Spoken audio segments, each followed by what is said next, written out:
Good morning बच्चों, कैसे हैं आप सभी। उम्मीद है अच्छे होंगे और पढ़ रहे होंगे।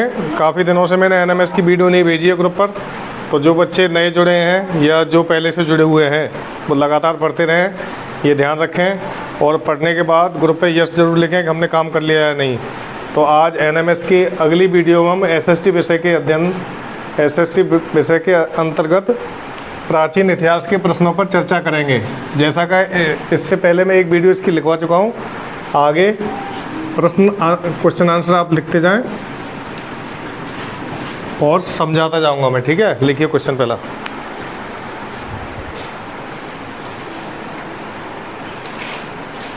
शक संवत किसके द्वारा प्रारंभ किया गया। अगर तुम्हारा लिख रहा है तो मत लिखो। शक संवत किसके द्वारा प्रारंभ किया गया।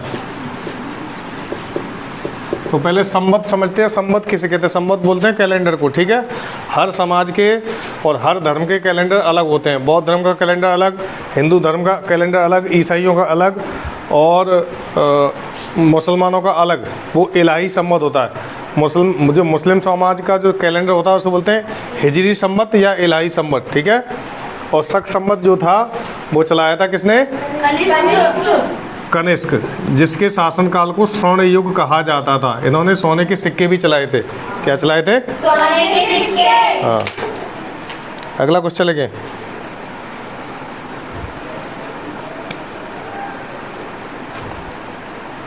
महाबलीपुरम के रथ मंदिर का निर्माण किसने कराया? Question number 2। महाबलीपुरम के रथ मंदिर का निर्माण किसने कराया?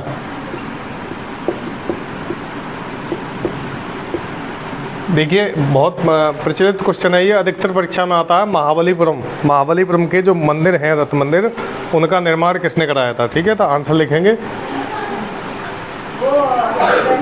हाँ, बस 20 मिनट। हाँ, 20 मिनट ले लो।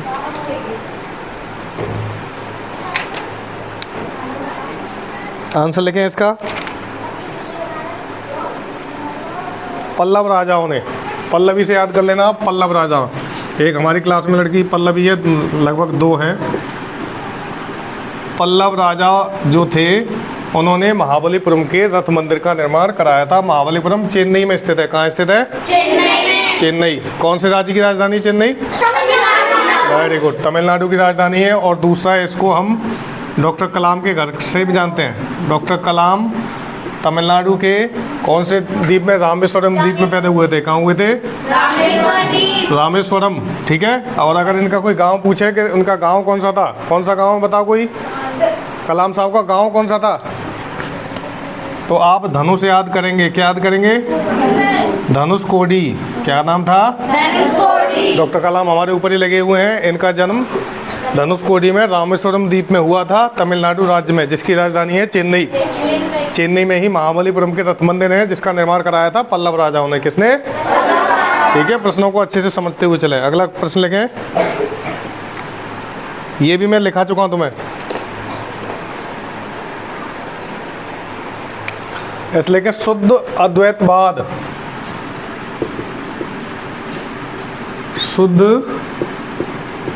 अद्वैतवाद का सिद्धांत किसने दिया? ये प्रश्न बिल्कुल नया है आपके लिए। किसने दिया? आंसर लिखें। प्राचीन समय में कुछ सिद्धांत अलग अलग विचारकों ने दिए थे अपनी विचारधारा समझाने के लिए, जिसमें से एक है ये शुद्ध अद्वैतवाद। इसका सिद्धांत किसने दिया था? आंसर लिखेंगे आप।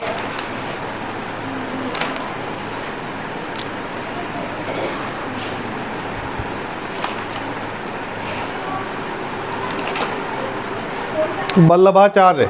कौन थे? वल्लभाचार्य। इसको ऐसे ही याद करेंगे, इसमें व्याख्या नहीं ज़्यादा। वल्लभाचार्य। अगला प्रश्न लिखें।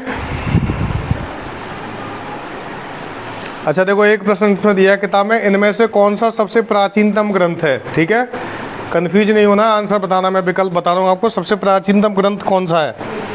महाभारत, ऋग्वेद, सामवेद या वाल्मीकि रामायण? बताइए। ऋग्वेद। देखो, अगर वेदों की बात आए कि सबसे प्राचीन वेद कौन सा है, तब आएगा ऋग्वेद। और अगर प्राचीनतम ग्रंथ पूछा जाए तो महाभारत है। कौन सा है? लिखिए अगला क्वेश्चन।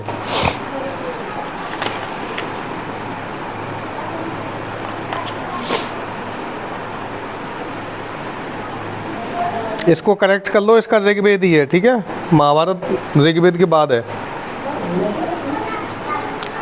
चाणक्य के बचपन का क्या नाम था? सही जवाब, ताली बजाएं। चाणक्य के बचपन का नाम बताओ।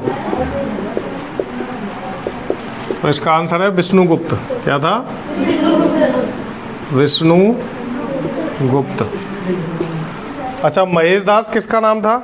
सही जवाब, महेश दास अकबर के नवरत्न थे, उनका नाम था। राज तरंगिणी के लेखक कौन है? कनिष्क लेखक नहीं थे, कनिष्क राजा थे। कल्हड़ ने लिखी है राज तरंगिणी। ठीक है, राजाओं की नाव। अगर नहीं लिख रहा हो क्वेश्चन तो लिख लें, राज तरंगिणी के लेखक। आंसर है कल्हड़। अगर ना याद हो तो कुल्हड़ से याद कर लेना, कुल्हड़ और कल्हड़। ठीक है, जब भी हम कोई चीज़ याद करते हैं तो उसको अपने दैनिक जीवन में लेके आते हैं कि उसको किस तरह से हम पहचानें। ठीक है, जैसे तुम्हें अगर दक्षिण भारत के राज्य याद ना हो कि कौन सा राज्य कहाँ है। ठीक है, ये साउथ इंडिया है, यहाँ पे ये करेले जैसी आकृति है इस साइड में। ठीक है, करेले जैसी आकृति यानी करेला, केरल। क्या हुआ? केरल। इसको करेला बोलेंगे और करेला से हो जाएगा केरल। अब आप तुम कभी नहीं बोलोगे कि करेले जैसी आकृति है वो केरल है। ठीक है, और ये हमारी भारत माता है। क्या है? भारत माता। भारत माता के चरणों में क्या चलाते हैं? लड्डू। क्या चलाते हैं? उससे हो जाएगा तमिलनाडु। क्या हो जाएगा? तमिलनाडु। इसको लाडू भी बोल सकते हैं, लड्डू को लाडू भी बोलते हैं। ठीक है, तो लाडू से हो गया तमिलनाडु। ठीक है, ये दोनों राज्य आप आसानी से याद कर सकते हैं। उसके बाद आता है छोटा सा गोवा। यहाँ पे गोवा तो अपने आप में पहचाना को याद हो ही जाता है। जब भूगोल का वीडियो बनाएंगे तब पढ़ाएंगे इसको, बहुत अच्छी ट्रिक है। भारत के सभी राज्य तुम उंगलियों पर सीख जाओगे कौन सा कहाँ स्थित है। वैसे तो तुम्हें मालूम है कि 28 राज्य हैं, लेकिन कौन सा किस दिशा में है, अगर खाली नक्शा दे दिया जाए तो तुम चिन्हित नहीं कर पाओगे कि ये वाला राज्य ये रहा, ये वाला ये रहा। इसलिए उसको समझना जरूरी है। अगला प्रश्न लिखें, बोरोबुदुर स्तूप कहाँ स्थित है? बोरोबुदुर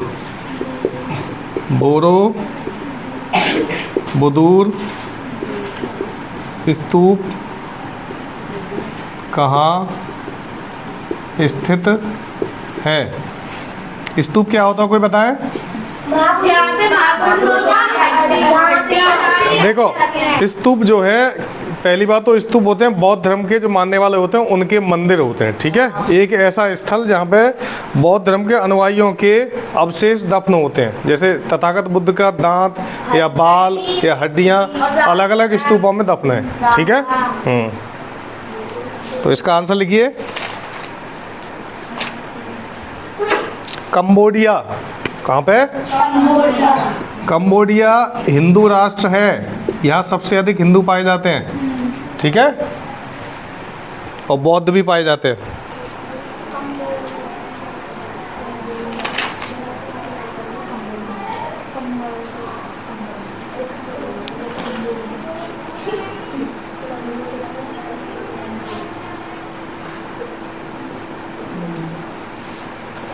अब लिखे भीमबेटका की गुफाएं कहाँ हैं, ये लिखा दिया। हाँ देखो, भीमबेटका की गुफाएं जो है मध्य प्रदेश में स्थित हैं। भीमबेटका को यूनेस्को ने विश्व धरोहर सूची में रख लिया है। अब विश्व धरोहर सूची क्या होती है? यूनेस्को एक संस्था है, अंतर्राष्ट्रीय संस्था, ये भारत और अलग अलग देशों में पाए जाने वाले स्थानों को अपनी सूची में शामिल कर लेती है। सूची में शामिल करने का मतलब ऐसे स्थान जो अलग अलग दृष्टि से बहुत महत्वपूर्ण हो। तो भीमबेटका की गुफाएं जो है वो पर्यटन की दृष्टि से और घूमने की दृष्टि से, और वहाँ पे बहुत सारा ज्ञान मिलता है, नई नई चीज़ें सीखने को मिलती हैं, उस दृष्टि से उसको महत्वपूर्ण माना जाता है।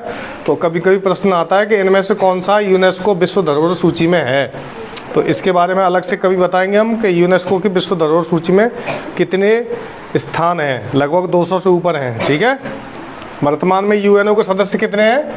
193। बिल्कुल सही जवाब, 193। ठीक है। तो भीमबेटका वाला तो पता है तुम्हें। भीमबेटका की गुफाएं स्थित है मध्य प्रदेश में। मध्य प्रदेश भारत का दिल कहलाता है और सेंट्रल प्रोविंस उसका पुराना नाम है। क्या नाम है? कपास की खेती के लिए प्रसिद्ध है, चिकनी मिट्टी के लिए प्रसिद्ध है, और तेंदू का पत्ता यानी बीड़ी के पत्ते के लिए। ठीक है। बीड़ी के कारखानों के लिए जबलपुर में बीड़ी के कारखाने पाए जाते हैं। एक एक राज्य से या एक एक प्रश्न में से कई प्रश्न बनते हैं, तो आप ध्यान से समझते रहिए और लिखते रहिए। अगला क्वेश्चन लिखें।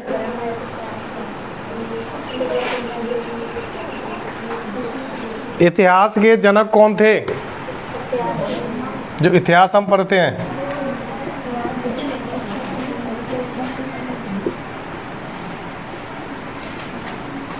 इतिहास के जनक कौन थे? आंसर लिखें। हेरोडोटस।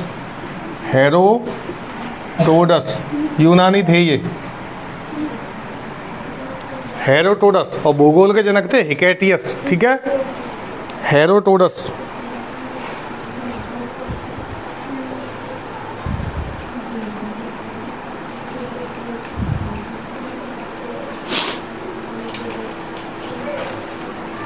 ये वाला मैंने क्वेश्चन लिखा है, तुम आंसर दो सब बच्चे।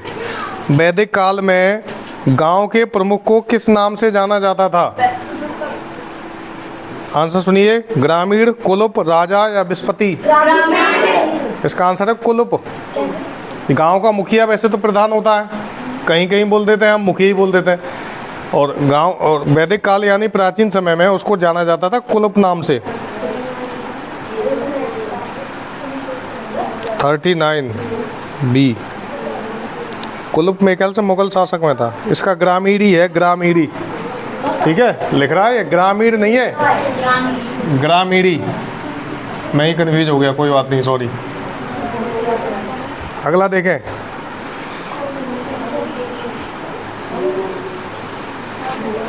लिख लो, 10 क्वेश्चन तो जान दो। कितने आएंगे?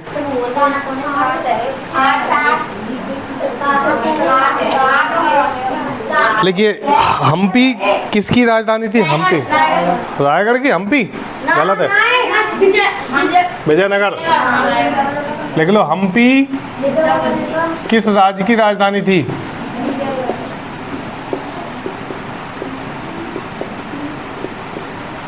विजयनगर। विजयगढ़ ना। विजयनगर साम्राज्य से अधिकतर प्रश्न ये पूछा जाता है कि विजयनगर साम्राज्य की स्थापना किसने की थी? दो भाई थे, हरिहर और बुक्का, उन दोनों ने मिलकर विजयनगर साम्राज्य बसाया था। ठीक है। कौन सी नदी के किनारे है ये? कृष्णा नदी। ठीक है। राजधानी हम्पी थी विजयनगर की। और इनके शासनकाल में 8 लोग पाए जाते थे। 8 ऐसे लोग जो अपने अपने विषय में विद्वान होते थे, उनको क्या कहते थे? अष्टदिग्गज। अष्टदिग्गज, अष्ट प्रधान पाए जाते थे शिवाजी महाराज के समय में। ठीक है। और नवरत्न पाए जाते थे मुगल काल में। मुगल काल यानी अकबर के दरबार में। ठीक है। तो ज़्यादा लंबा नहीं खींच रहे हैं वीडियो को, हम छोटा सा ही बना रहे हैं, और इनमें से काफ़ी प्रश्न तुमको सुनने को समझने के लिए मिलेंगे। आप लोग ध्यान से पढ़ते रहिए। ठीक है। थैंक यू वेरी मच, और चैनल को सब्सक्राइब जरूर करें।